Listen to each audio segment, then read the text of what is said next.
Assalamualaikum warahmatullahi wabarakatuh.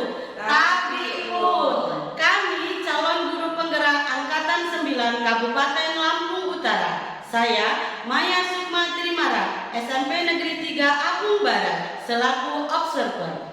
Saya Epi Aprianti dari SMA Negeri 1 Apung Barat sebagai coach. Saya Nana Nisa SMP Negeri 1 Apung Barat, selaku coaching. Wassalamualaikum warahmatullahi wabarakatuh. Salam guru penggerak, bergerak, tergerak, menggerakkan. Wabillahi taufiq wal hidayah. Wassalamualaikum warahmatullahi wabarakatuh.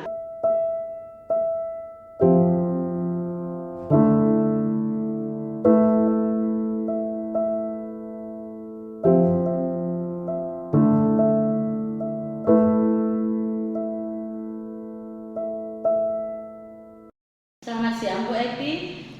Selamat siang Bu Maya. Bagaimana kabarnya hari ini Bu Epi? Alhamdulillah baik, sepertinya baik sekali Bu Maya. Oh ya, bagaimana kesiapannya Bu Epi hari ini? Ibu mau ini melaksanakan coach dan coaching dengan Bu Nana. Saya dengar seperti itu ya Bu. Bagaimana kesiapannya Bu untuk hari ini? Iya Bu Maya, hari ini memang ada rencana saya bersama dengan Bu Nana akan melakukan proses coaching. Iya. Nah, nanti saya mohon bimbingannya ya Bu, terutama di presensi, kehadiran penuh, kemudian untuk mendengarkan aktif dan mengajukan pertanyaan yang berbobot. Bu. Baik Bu Epi, saya dengan senang hati kalau kehadiran saya bisa membantu Bu Epi atau kehadiran saya bermakna untuk Bu Epi. Bagian yang mana Bu yang ingin Ibu Epi fokuskan, yang ingin Ibu tekankan untuk diobservasi? Sebenarnya dari ketiga bagian itu Bu, saya ingin sekali Bu Maya nanti memperhatikan saya di kehadiran penuh ya Bu ya, presensi ya Bu ya, kalau nggak salah, kehadiran penuh dengan pertanyaan-pertanyaan mungkin yang akan saya munculkan nanti apakah berbobot atau tidak Bu. Oke, nanti artinya saya akan menyediakan catatan-catatan kecil ya Bu ya. Bagaimana saat Ibu nanti melakukan pendampingan dengan Bu Nana, saya akan membuat catatan-catatan untuk Bu Epi apakah kompetensi-kompetensi itu sudah mengalir dengan apa adanya seperti hadiran penuh Bu Epi, lalu apakah pertanyaan-pertanyaan yang Ibu lontarkan nanti sudah bermakna dan berbobot, nanti akan saya catat ya Bu ya. Artinya sebagai referensi di segi-segi apa yang perlu Ibu tingkatkan lagi, seperti itu kan ya Bu Epi? Iya Ibu, karena saya perhatikan Bu, sepertinya saya masih sangat kurang sekali Bu dari ketiga kompetensi ini. Jadi tapi bagian yang paling saya sangat perlu butuh perhatian yaitu Bu tadi di bagian presensi, kehadiran penuh itu Bu. Karena terkadang ketika ada coach yang bertanya itu kita kurang fokus. Begitu benar nggak sih Bu Maya? Iya. Memang seperti apa ya Bu, kehadiran penuh dan pertanyaan yang berbobot itu dua mata uang yang tak terpisahkan, artinya saling berkaitan Bu, di mana kita memposisikan diri kita sebagai pendengar yang baik, lalu setelah kita memposisikan diri kita sebagai pendengar yang baik, tentu pertanyaan-pertanyaan yang berbobot itu akan mengalir dengan sendirinya ya Bu Epi. Artinya saya rasa Bu Epi dengan kegiatan ini saya yakin Bu Epi pasti sudah mempersiapkan itu ya. Ya betul sekali Bu Maya. Cuman ya itu tadi ya Bu Maya, harapan saya sih saya bisa menjalankan proses coaching ini dengan baik. Tapi ya tadi ya Bu, tetap saya minta masukan dari Bu Maya apa-apa yang harus saya perbaiki nanti pada saat proses coaching. Baik, saya paham Bu, saya paham apa yang diharapkan untuk Ibu ke depannya setelah observasi ini nanti yang Ibu lakukan nanti. Saya paham, akhirnya hal yang ingin saya lakukan, saya akan membuat catatan-catatan, poin-poin kecil untuk Bu Epi. Mungkin saya rasa kalau Bu Epi sih saya tidak meragukan lagi kemampuan Bu Epi ini. Bu Epi ini hanya sebetulnya biasa ya Bu ya, ada rasa nervous, ada rasa canggung dalam tahap-tahapan seperti seperti itu, saya rasa semua kita Bu, semua kita pasti akan merasakan hal seperti itu. Tapi betul kata Bu Evi tadi bahwa kehadiran penuh itu adalah butuh rasa fokus ya Bu, harus fokus dengan apa yang kita ingin kita lakukan. Kuncinya Bu, kita memang harus konsekuen Bu ya, apa yang nanti Ibu ingin lakukan, Ibu observasi nanti dengan Bu Nana, kuncinya adalah Ibu memang kehadiran penuh Ibu ini Ibu harus dituntut untuk fokus ya Bu ya. Baik. Jadi maksud Bu Maya pada saat kehadiran penuh nanti yang harus saya lakukan adalah fokus mendengarkan apa yang akan disampaikan oleh Bu Nana. Iya, dengan seperti itu setelah Ibu mendengarkan apa yang disampaikan oleh Bu Nana, saya yakin Bu Evi nanti akan melontarkan pertanyaan-pertanyaan yang berbobot. Artinya kuncinya memang harus kita sebagai pendengar dulu ya Bu, keluhan apa yang disampaikan oleh coach nantinya.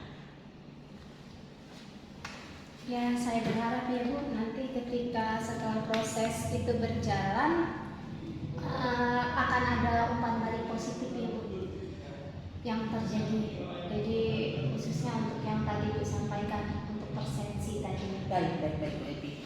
Semoga kegiatan Ibu ini berjalan dengan lancar sesuai dengan harapan.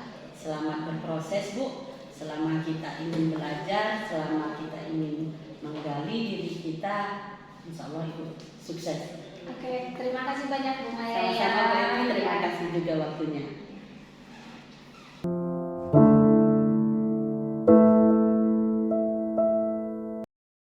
Assalamualaikum Bu Nana. Waalaikumsalam Bu Evi. Gimana kabarnya hari ini? Alhamdulillah baik Bu Evi, tapi ya lagi ada sedikit yang saya pikirkan nih Bu Evi. Ibu Evi ada waktu nggak saya boleh cerita nih? Boleh. Alhamdulillah lagi santai nih Bu Nana. Kalau mau cerita panjang lebar juga boleh. Jadi gini Bu ya, langsung cerita nggak apa-apa Bu ya, itu lama juga di kepala nih. Jadi gini Bu Evi, saya sedikit ada masalah. Jadi kan sebentar lagi kan mau lagi lapor ya Bu Evi. Jadi saya ini ada kendala dengan salah satu siswa saya Bu Evi. Apa itu kira-kira Bu? Bisa cerita sedikit? Jadi salah satu siswa saya ini Bu Evi ada yang tidak memenuhi kompetensi seperti teman-teman yang lain. Sedangkan tidak tahu sendiri kan Bu Evi, untuk nilai lapor itu anak-anak harus sesuai dengan kompetensi standar yang sudah ditentukan. Nah, salah satu siswa saya ini tidak memenuhi. Setelah saya rekap nilai, jadinya tidak memenuhi sesuai dengan seperti teman-teman yang lain. Nah, Bu Nana sudah coba mengidentifikasi kira-kira apa kendala atau hambatan yang menyebabkan anak ini tidak sesuai kompetensinya?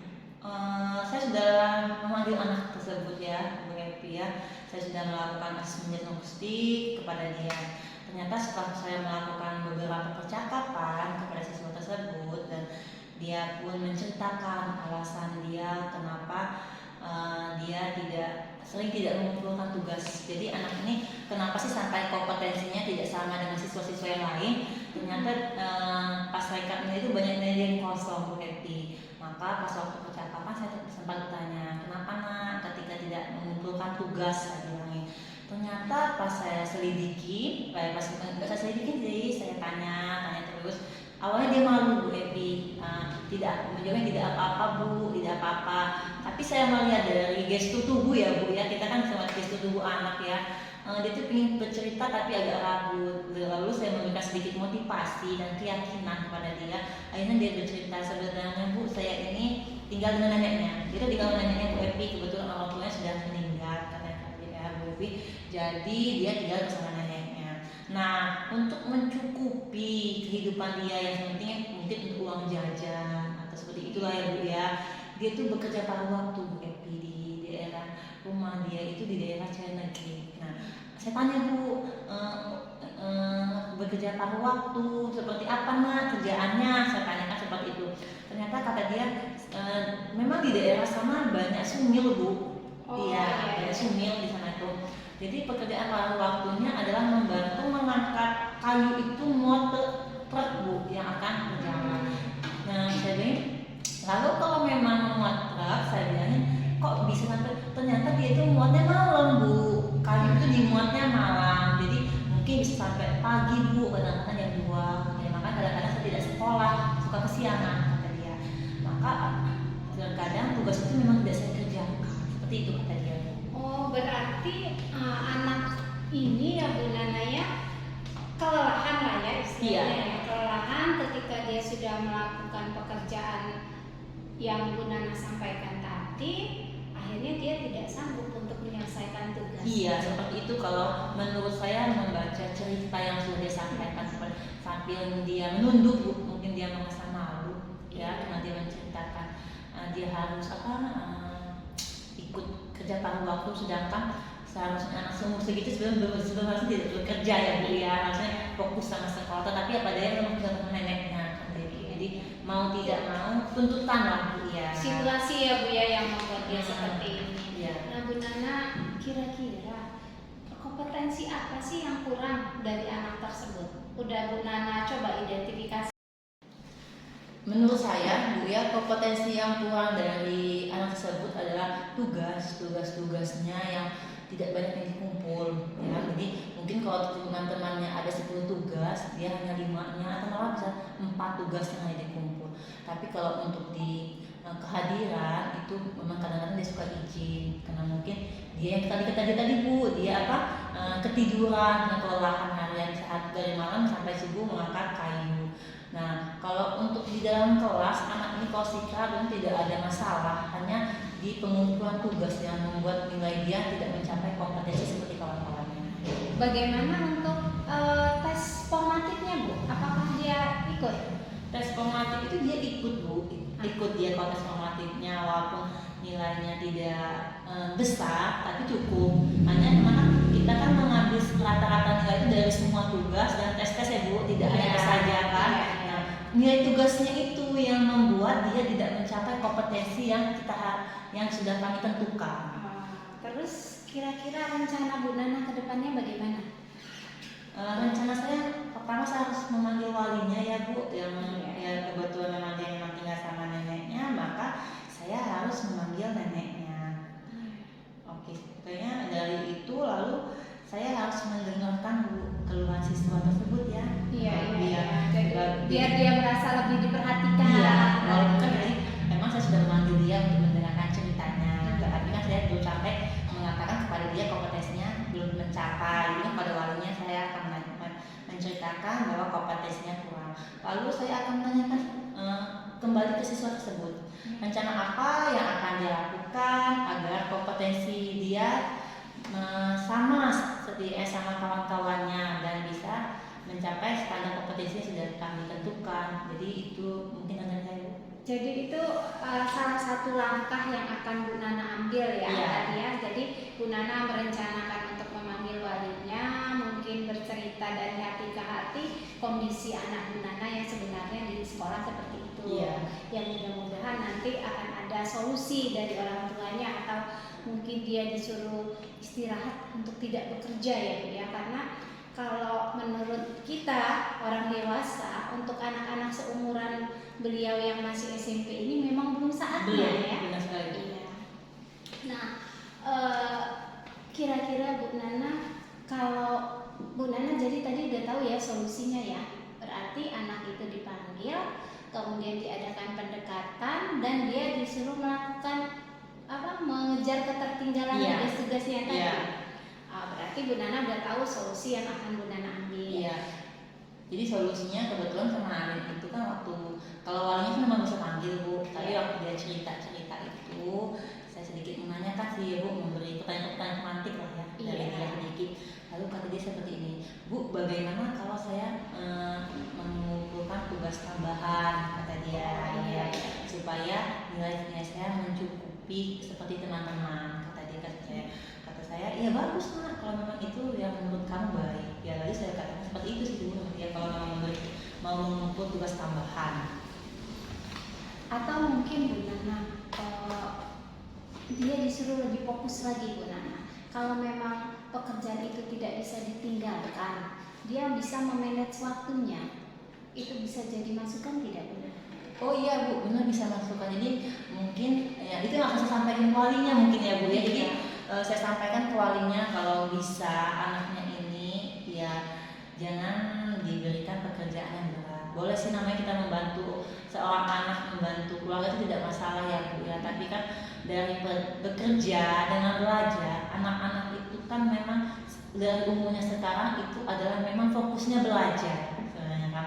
Tapi kita juga tidak bisa Bu memutus tali untuk mencari nafkah ya Bu. Mungkin memang nenek sudah tua, tidak apa-apa saya katakan ke anak itu untuk mencari nafkah, tetapi dia harus bisa memanajemen waktu, bisa membagi waktu yang mana untuk belajar dan yang mana untuk dia bekerja.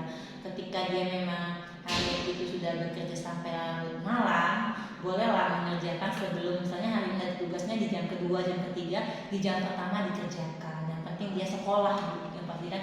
Jadi tidak banyak ketertinggalan dengan siswa-siswa yang lain. Apalagi untuk motivasi belajar anak ini, saya akui memang dia mau belajar dan mau sekolah. Buktinya walaupun di sela-sela dia bekerja, dia masih mau belajar dan sekolah. Hanya saja memang kalau betul kata Bu Evi tadi mungkin kecapean ya bukannya itu, jadi dia tugasnya harus dikerjakan, jadi dia sudah tidak dikerjakan, memang sudah ya itu tidak lelah dan tidak bisa manajemen waktu. Berarti saya sudah lihat gambaran sedikit bahwa Bu Nana sudah bisa mencari solusi dari permasalahan Bu Nana. Ini kalau ada rentang nilai Bu Nana dari 1 sampai 10, Bu Nana ini berada di posisi keberapa kira-kira untuk permasalahan Bu Nana? Kalau anak itu dari sikapnya sudah memberikan itikat baik ya Bu ya, dia sudah mencari solusi dari permasalahannya, dia sudah memahami apa yang harus dilakukannya. Saya berharap ketika anak itu sudah ada perubahan, saya berharap dia ada di rentang 8 dan dia bisa konsisten dalam membagi waktu antara belajar dan bekerja. Dan untuk orang tuanya, neneknya, kalau bisa mencari solusi agar anak tersebut tidak lagi bekerja paruh waktu. Kalau bisa kan nanti kita lakukan pendekatan juga lah Bu ya kepada neneknya. Iya betul sekali Bu Nana ya. Jadi artinya dengan permasalahan Bu Nana tadi, Bu Nana sudah bisa menjawab ya bahwa anak ini selain dia harus bisa fokus, dia juga harus pandai membagi waktu agar semua yang menjadi pokok permasalahan itu bisa terselesaikan. Iya. Kalau seperti itu jadinya terima kasih sekali ya Bu ya. Saya sudah diberi waktu nih sama Bu Evi kan ya, apalagi di banyak rutinitas kesibukan Bu Evi sudah menyempatkan waktu untuk mendengarkan sedikit cerita saya, berbagi pengalaman, lalu membantu saya mencari solusi dari permasalahan yang saya hadapi untuk memberikan anak saya nilai yang harus wajib mereka penuhi kan untuk di akhir semester. Tapi sebenarnya Bu Nana bukan Bu Evi yang kasih bantu itu. Solusinya ada sama Bu Nana. Iya. Saya hanya sedikit mengarahkan. Ternyata Bu Nana memang sudah pandai mencari jawaban. Iya. Nah, tapi kan kalau dari tidak ada pertanyaan-pertanyaan pemantik dari Bu Evi, mungkin saya tidak tahu saya seperti apa. Jadi ketika Ibu Evi memberikan sedikit pertanyaan, oh ternyata harus seperti ini. Nah, pertanyaan dari Bu Evi itu yang membuat saya berpikir kembali untuk mencari solusi dari permasalahan saya tadi. Oh iya, sama-sama Bu Nana ya. Semoga kedepannya kita akan lebih baik lagi. Oke, terima kasih Bu Evi. Sekali lagi atas waktunya. Selamat siang. Semoga kedepannya kita bisa bercakap kembali dengan hal-hal yang baru untuk pembelajaran kita kedepannya agar lebih baik lagi. Iya, sama-sama Bu Nana. Oke, wassalamualaikum warahmatullahi wabarakatuh. Waalaikumsalam.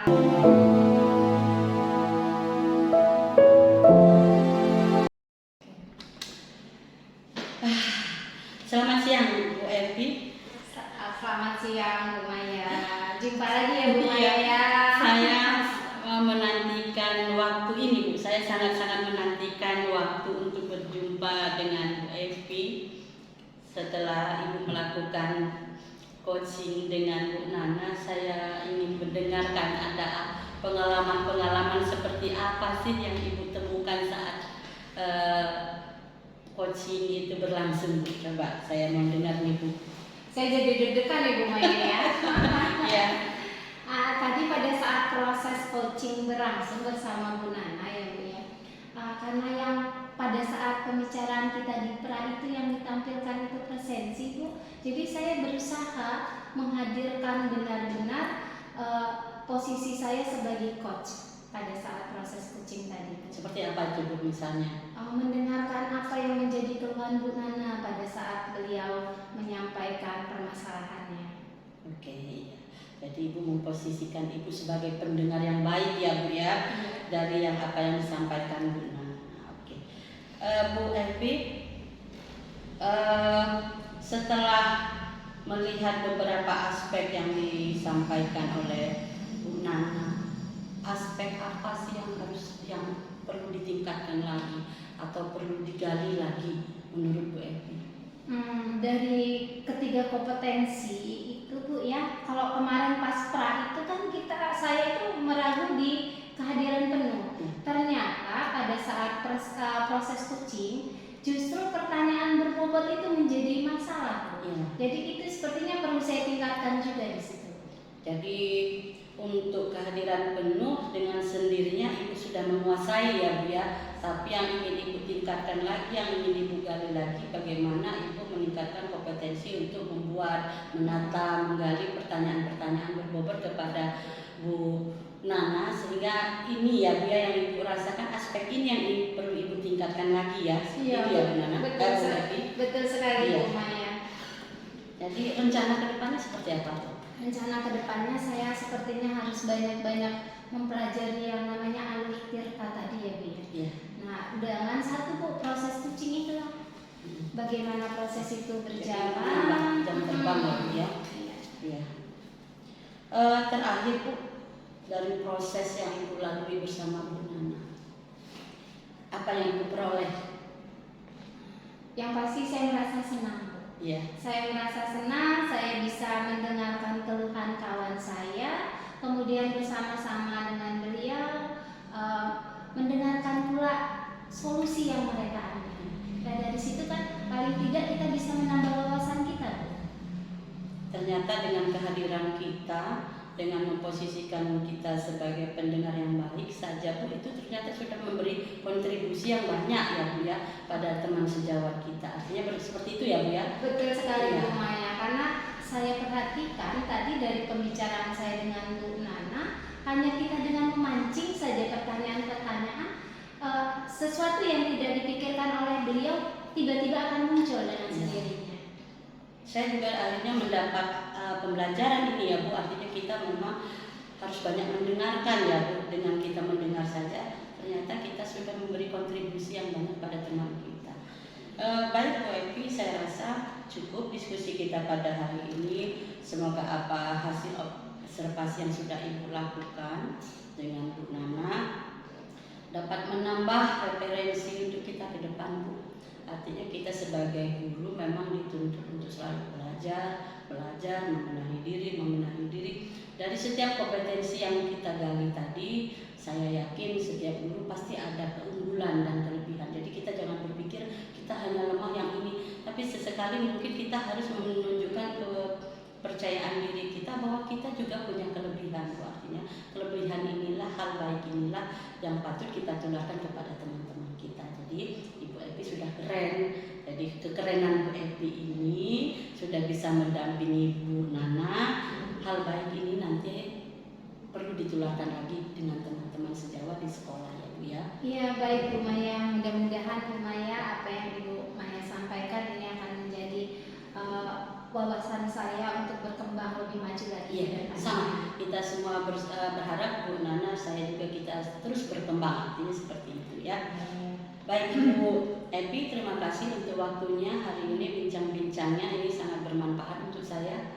Ya, semoga ke depan kita ada waktu lagi bisa berbincang-bincang lebih santai lagi tanpa ada tekanan ya Bu ya, supaya kita lebih asik. Mungkin kita perlu sering-sering seperti ini Bu, karena saya juga dalam tahap belajar. Terima kasih Bu Evi, terima kasih Bu Nana. Saya Ri, Assalamualaikum warahmatullahi wabarakatuh. Waalaikumsalam warahmatullahi wabarakatuh.